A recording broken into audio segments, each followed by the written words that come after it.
Cochise County's border with Mexico welcomes commerce and visitors to this binational region. In recent months, however, this 83-mile boundary between the county and its southern neighbor has also seen a spike in criminal activity, according to Sheriff Mark Daniels. We're not the same county we were a year ago. And I, as a sheriff, looks at this and go, wow, we had it conquered, we had manageable control, and now we don't have it. These images from his department show people entering the country illegally in remote areas. Daniels says smugglers have also gotten more brazen. They are transporting an increasing amount of drugs and people into the country. Well, I always look at where we were and where we're at today. Where we were a year ago, we had, just off our virtual system, which encompasses primarily Cochise County, but also into Santa Cruz, Pima, and Yuma, and into New Mexico. We had 300 to 400 illegal entries off our camera a year ago. We're just under 3,400 last month alone.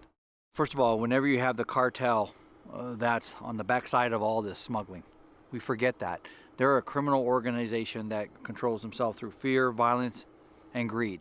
I know that the governor is declaring or has declared a state of emergency. What is your reaction to that? Well, based on the stats alone, it's justified.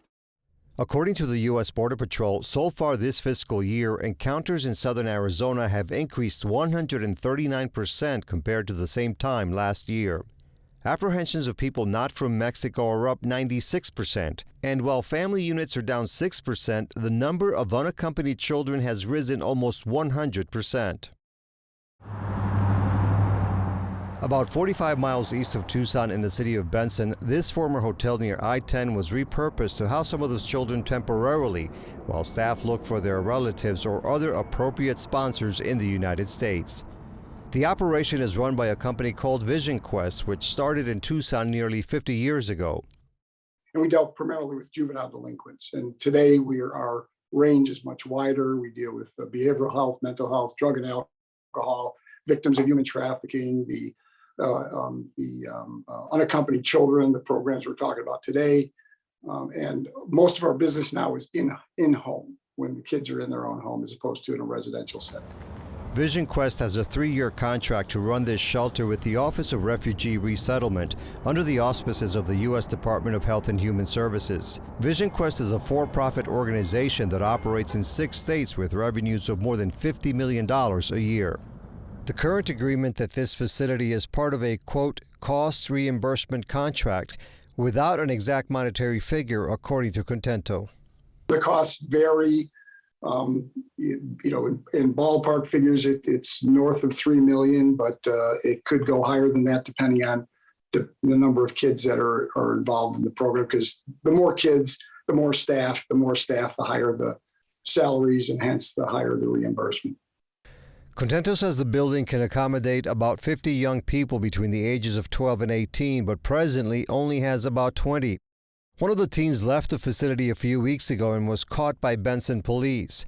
As required by the contract, Contento says the teen was handed over to federal agents and not allowed to return to the shelter. But Contento says the vast majority of the adolescents want to be in the United States and don't cause any problems.